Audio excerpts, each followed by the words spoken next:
Hello friends, welcome to my YouTube channel let's learn with Shraddha. आज मैं आप लोगों के लिए इस वीडियो में सीटेट और साइंस से लेकर कुछ क्वेश्चंस लाई हूँ। होप ये आपके अपकमिंग एग्जाम्स में आपकी हेल्प करेंगे। प्लीज़ ये क्वेश्चंस रीड ज़रूर कीजिएगा क्योंकि ये कुछ क्वेश्चंस है जो मोस्टली टेट में आए हुए हैं। मैंने PYQ से ही इन्हें निकाली हुई हूँ, तो प्लीज़ रीड ज़रूर करिएगा और मेरे वीडियो को लाइक एंड शेयर कीजिएगा। और अभी तक आपने अगर मेरा चैनल सब्सक्राइब नहीं किया है तो प्लीज़ सब्सक्राइब कीजिएगा। क्वेश्चन नंबर फर्स्ट की तरफ चलते हैं। Thematic appreciation test for design by. विषय आत्मबोधन परीक्षण किसके द्वारा रूपांकित किया गया है? आइसेंग एंड आल्पोर्ट, गॉल्टन और क्रेशमर, युंग एंड शेल्डर, मरे और मॉर्गन। तो एक प्रोजेक्टिकल साइकोलॉजिकल टेस्ट था जो कि कब डेवलप हुआ था? 1930 में। इसका क्या है देखिए, historically the test have been among the most widely research thought and used of such techniques. ये वो टेक्निक है जो काफ़ी फेमस और हिस्टोरिकली हुई है। तो इसका राइट आंसर है हमारा डी, मरे and Morgan. Next question. Gender is dash and sex is dash determined. लिंग डैश रूप से निर्धारित होता है जबकि सेक्स डैश रूप से निर्धारित होता है।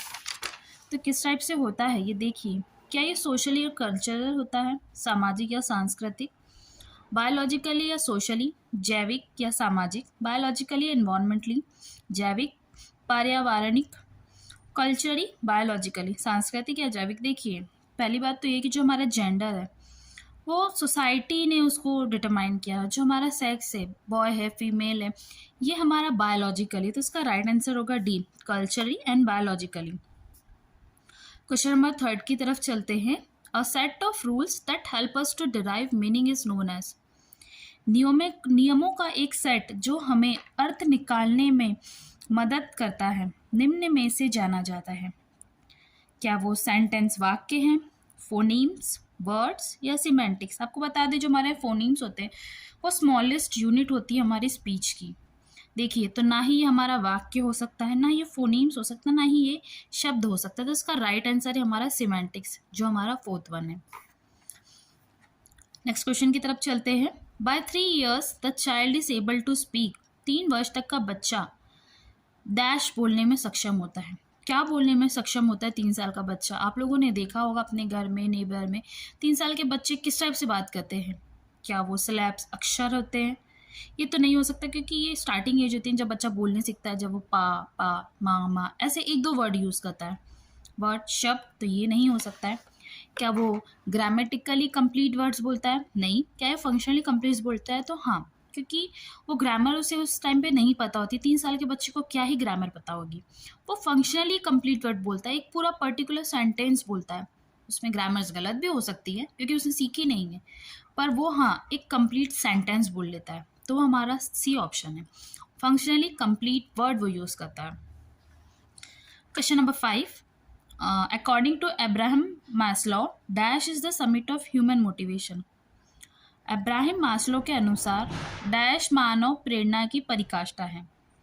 सेफ्टी नीड्स, सुरक्षा की आवश्यकता, लव एंड बिलोंगिंग नीड, संबंधता एवं स्नेह की आवश्यकता, नीड फॉर सेल्फ एक्चुअलाइजेशन, आत्मसिद्धि की आवश्यकता, स्टीम नीड्स, सम्मान की आवश्यकता। तो देखिए आपको एक बात बता दें, जो हमारा इसका राइट आंसर है वो सी है। वो इसीलिए नीड फॉर सेल्फ एक्चुअलाइजेशन, आत्मसिद्धि की आवश्यकता।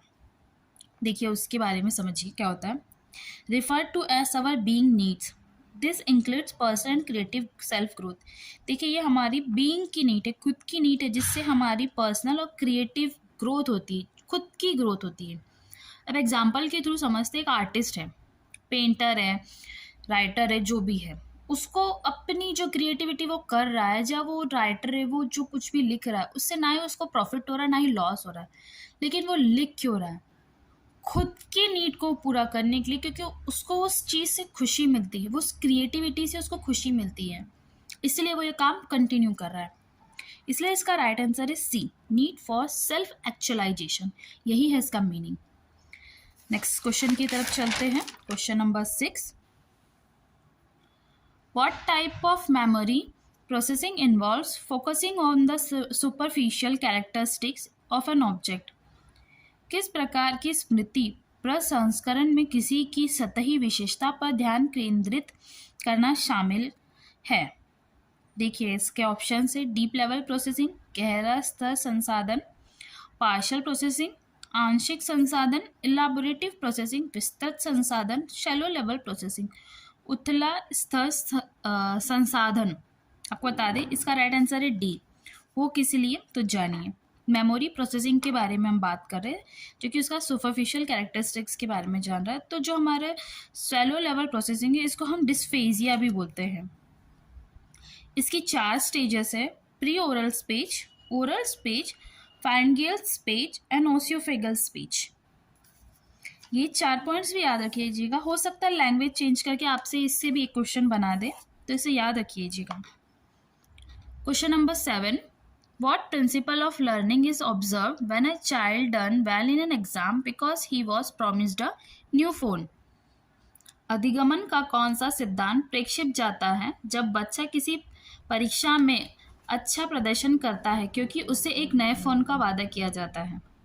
ऑप्शंस: नेगेटिव रीइंफोर्समेंट, नकारात्मक पुनर्बलन, नेगेटिव पनिशमेंट, नकारात्मक दंड, पॉजिटिव पनिशमेंट, सकारात्मक दंड, पॉजिटिव रीइंफोर्समेंट, सकारात्मक पुनर्बलन। देखिए इस क्वेश्चन में दिखाया जा रहा है कि बच्चे को कैसा लालच दिया जा रहा है कि अगर वो अच्छे मार्क्स लाता है एग्जाम्स में तो उसे नया फ़ोन मिलेगा। होता है ना, जब हम लोग हमारा एग्ज़ाम होता है तो हमारे मम्मी पापा कहते हैं कि तुम ये एग्ज़ाम्स में अच्छे मार्क्स ले आओ, मैं तुम्हें फ़ोन दूंगा या फिर तुम्हें वो जो वीडियो गेम चाहिए थी वो लेकर दूंगा। तो ये क्या है, इससे क्या होता है जब हमें ऐसे कुछ गिफ्ट्स का ऑफ़र मिलता है तो हम और मेहनत करते हैं। ये नहीं कि मेहनत करना बंद कर देते हैं, हम खुशी में रहते हैं कि हाँ हमें इतने % लाने हैं, इतने मार्क्स लाने हैं, तो हमारे मम्मी पापा हमें ये चीज़ लेकर देंगे जो भी वो बोलते हैं। तो ये एक पॉजिटिव रिइंफोर्समेंट है, सकारात्मक पुनर्बलन होता है। Question number 8, what is the unit of heredity? देखिए ये बहुत ही छोटा सा क्वेश्चन है। अनुवांशिकता की इकाई क्या है? जायकोट, युग्मनज, जीन, फर्टिलाइज सेल, निश्चेचित कोशिका, क्रोमोसोम। तो आपको भी पता है हेरिडिटी की यूनिट होती है हमारी gene. Question number 9, a student who completely task to earn marks is motivated by. देखिए एक छात्र है जो अंक अर्जित करने के लिए कार्य पूरा करता है, वह इससे प्रेरित होता है। किस चीज़ से प्रेरित होता है? तो नोइंग नीड्स, आवश्यकताओं को जानता है। इंट्रिंसिक फैक्टर, आंतरिक कारक होता है उसका। एक्सट्रिंसिक फैक्टर, बाहरी कारक। मास्टरी गोल्स या महारत लक्ष्य होता है उसका। तो आपको बता दें इसका राइट आंसर है हमारा सी, एक्सट्रिंसिक फैक्टर, बाहरी कारक। ठीक है, जानते हैं इनके फैक्टर्स के बारे में। तो जो हमारा बाहरी कारक है इसके 5 फैक्टर्स और है या 5 कारक और है। पहला है प्रैक्टिस, फिर होता है हमारा टास्क क्लासिफिकेशन, इंस्ट्रक्शन देना खुद को, फिर इंस्ट्रक्शन फॉर्मेट, मूवमेंट कंटेंट, किस टाइप से मूवमेंट हो रहा है, और लास्ट में आता है फीडबैक। तो ये था हमारे एक्सट्रिंसिक फैक्टर्स के कुछ 5 टाइप के कारक। Now question number 10, which is the final stage of Piaget's theory of cognitive development? देखिए पियाजे, वाइगॉस्की, कोलबर्ग, ब्रूनर, ऐसे कुछ है हमारे थ्योरिस्ट जिसके ऊपर एक ना एक क्वेश्चन आना ही है सारे टेट में। पूरे सीडीपी में इनके क्वेश्चंस काफ़ी आते, तो आप इनकी थ्योरी ज़रूर पढ़ लीजिएगा। तो देखिए पियाजे जी के बारे में बात हो रही है। तो पियाजे जी क्या कह रहे हैं? पियाजे के संज्ञानात्मक विकास के सिद्धांत की अंतिम अवस्था कौन सी थी? बताइए, आप लोगों ने पढ़ा ही होगा SPCF के बारे में। ऑप्शंस में है फॉर्मल ऑपरेशन स्टेज, औपचारिक सक्रिय अवस्था, प्री ऑप्शनल ऑपरेशनल स्टेज, पूर्व संक्रियात्मक अवस्था, कंक्रीट ऑपरेशन स्टेज, मूर्त सक्रिय अवस्था, सेंसरी मोटर स्टेज, संवेदी पेशी अवस्था। लेट मी एक्सप्लेन आपको ये चारों स्टेज के बारे में बताती हूँ। इसको आप शॉर्ट में याद रख सकते हैं, इसी सीरीज में याद रखिएगा S, P, C and F। जो हमारा S है ये सेंसरी मोटर है, ठीक है, जो हमारी 0 से या बर्थ से लेके 2 साल के बच्चों में देखी जाती। इससे बच्चा सेंस से चीज़ें जानता है। आप लोगों ने पिकाबू खेला होगा या बच्चों को टच से या ये सब चीज़ों से बच्चा पहचानता है चीज़ें, उनका डेवलपमेंट, जो उनका कोग्निटिव डेवलपमेंट है वो इस स्टेज में सेंस से होता है। हमारी सेकेंड स्टेज है प्री ऑपरेशनल स्टेज, जो कि होती है 2 से 7 साल के बच्चों में। इसी एज को हम लोग खिलौने की एज या टॉय एज बोलते हैं। इसमें बच्चा आपस में कम्युनिकेट करना सीखता है। जैसे कि हमने अभी देखा कि 3 साल तक का बच्चा ग्रामेटिकली नहीं बोलता लेकिन फंक्शनली कंप्लीट वर्ड्स बोलता है, तो इसमें वो बच्चा बोलना सीखता है, एक दूसरे से कम्युनिकेट करता है, सोशली कम्युनिकेट करता है, पीयर्स ट्यूटोरिंग इनकी होती है, इसीलिए इसको हम टॉय एज भी बोलते हैं। यहाँ पे बच्चे का लैंग्वेज का डेवलपमेंट स्टार्ट हो जाता है। बात करते हैं थर्ड स्टेज जो हमारी सी है, कंक्रीट ऑपरेशनल स्टेज जो बोल सकते हैं इसे। तो इसमें बच्चे का जो एज है वो 7 से 11 साल तक का बच्चा है। इसमें बच्चा कई चीज़ों को जानने लगता है, ऑब्जेक्ट्स को पहचानने लगता है, स्कूलिंग एज भी होती है बच्चे की। अब हमारी फॉर्मल स्टेज के बारे में बात करते हैं। ये इस डेवलपमेंट का सबसे लास्ट स्टेज है, जो 11 साल से अबव जितने भी बच्चे होते हैं, एडल्ट होते हैं, उनमें होता है। इसमें बच्चा तार्किक चिंतन करने लगता है, रीजनिंग, लॉजिकली सोचने लगता है, उसके सारी चीज़ें समझ में आने लगती हैं, वो सारी ग्रामेटिकली चीज़ें सही बोलता है, रीजनिंग कर लेता है, लॉजिकल उसकी जो थिंकिंग पावर है वो बहुत ज़्यादा हो जाती है। तो ये हमारे 4 स्टेज है। तो इस क्वेश्चन में देखिए क्या पूछा गया, फाइनल स्टेज के बारे में पूछा गया है। तो हमारा फाइनल स्टेज क्या था, जो हमारी 11 साल के अबव थी। तो इसका राइट आंसर होगा फॉर्मल ऑपरेशनल स्टेज, औपचारिक सक्रिय अवस्था। क्वेश्चन नंबर 11 की तरफ चलते हैं। Who gave the model of cone of experience. देखिए ये बहुत अच्छा क्वेश्चन है। कोन ऑफ एक्सपीरियंस का मॉडल किसने दिया था, ये मैं आपको एक कोन के थ्रू समझाऊंगी। बर्टन, जेम्स एस स्कीडर ने दिया था, या एडगर डेल, या कार्टर वी वुड के थ्रू। तो देखिए ये रहा वो कोन ऑफ एक्सपीरियंस का मॉडल। देखिए सबसे ऊपर है 10%। हम 10% का नॉलेज कहाँ से सीखते हैं, जो हम पढ़ते हैं। जितना हम पढ़ते हैं उससे हमें सिर्फ 10% का नॉलेज गेन होता है, जो भी हम रीड करते हैं। 20% का नॉलेज हम कैसे अर्जित करते हैं, हियरिंग, सुनना, जो कोई हमें समझाता है, तो हम वो सब चीज़ें 20% ही सीख पाते हैं। हम बात करते हैं 30% की। 30% चीज़ें वो होती है जो हम देखते हैं, जैसे कुछ भी चीज़ें देखना, इससे हमें 30% का नॉलेज ऑब्टेन होता है। अब बात करते हैं 50% की। 50% में क्या होता है, कोई भी चीज़ों को हम देखते हैं या सुनते हैं, जैसे टेलीविज़न ले लो, या जो हमारा स्मार्ट क्लास होती है, उसमें क्या होता है, हम देखते हैं और सुनते हैं, उससे हमें 50% नॉलेज मिलता है। अब बात करते हैं हम 70% चीज़ों की। तो इसमें हम सुनते हैं, देखते हैं, साथ ही बोलते हैं। 70% में होता है पार्टिसिपेट करना, जैसे उस चीज़ में आप पार्टिसिपेट का, आप रीड कर रहे हैं, कोई बच्चा सुन रहा है, या ग्रुप में हम पढ़ते हैं, उससे हमें 70% नॉलेज मिलता है। अब 90% में क्या होता है कि जैसे कोई प्रेजेंटेशन है या कोई ड्रामा जब होता है, जैसे क्लास में हम लोग रोल प्ले करते हैं, उसमें क्या होता है, बच्चा देखता भी है, सीखता भी है, सुनता भी है, तो इससे सबसे ज़्यादा नॉलेज मिलता है। इसलिए पूछा है कि कोन ऑफ एक्सपीरियंस के बारे में पूछा, तो ये किसने दिया था, तो ये हमारे एडगर डेल ने दिया था, जो है हमारा option number C. Question number 12 के बारे में बात करते हैं। Permanent hardness of water is due to. कल भी मैंने आपको इसके ऊपर एक क्वेश्चन और बताया था परमानेंट हार्डनेस के बारे में। तो देखिए ऑप्शन से CaCO3, MgNO32, MgCl2, Na2CO3। तो आपको बता दें परमानेंट हार्डनेस क्या है, डिजॉल्व है क्लोराइड किसके, sulphate, nitrate and calcium and magnesium के, जो कि बॉइलिंग से या आयन एक्सचेंज से रिमूव नहीं हो सकते हैं। तो इसका राइट आंसर है हमारा MgCl2। क्वेश्चन नंबर 13 के बारे में बात करते हैं। क्वेश्चन नंबर 13, 3 फैक्टर्स, इसमें है 20N, 30N and 50N are acting on a body placed on a horizontal plane. देखिए एक न्यूमेरिकल को क्वेश्चन है और बहुत ईजी है, अगर आप इस क्वेश्चन को अच्छे से रीड करेंगे और समझेंगे तो। Here the 20N and 50N are acting towards left and 30N is acting in the opposite direction. Now the resultant force on the body is। क्या होता है ना, हम ऐसे क्वेश्चंस देख लेते हैं, वैल्यूज देख के ही पहले डर जाते हैं, ये नहीं समझते कि वो पूछना क्या चाह रहा है। देखिए ऑप्शंस में क्या क्या दिया है, 40N टुवर्ड्स राइट, क्या राइट की तरफ है, 40N towards left, 40N in downward direction, या 100N टुवर्ड्स लेफ्ट। तो आपको सॉल्व करके बताती हूँ। देखिए 3 फैक्टर्स हैं, 20, 30 और 50। अब क्या पूछा गया है, 20 और 50 जो है वो एक डायरेक्शन में है, जो कि लेफ्ट में है, तो ये लीजिए हमने इसे ले लिया लेफ्ट में, और जो 30n है वो हमारा राइट में लग रहा है, तो हमने इसे राइट में ले लिया। अब क्या 20 और 50 एक साथ चल रहे हैं तो वो ऐड हो जाएंगे, तो 20 + 50 = 70। अब ये राइट में जो लग रहा है तो ये तो वापस हो रहा है ना, इनको अपोजिट डायरेक्शन में खींच रहा है, तो -30 कर दीजिए। तो कितना आंसर है हमारा 40n। अब ये लेफ्ट में क्यों लग रहा है, तो भैया बड़ी वैल्यू किसके तरफ है अभी भी, क्योंकि ये इस साइड चल रहा है, तो 40n टुवर्ड्स लेफ्ट हमारा राइट आंसर होगा, that is option number D.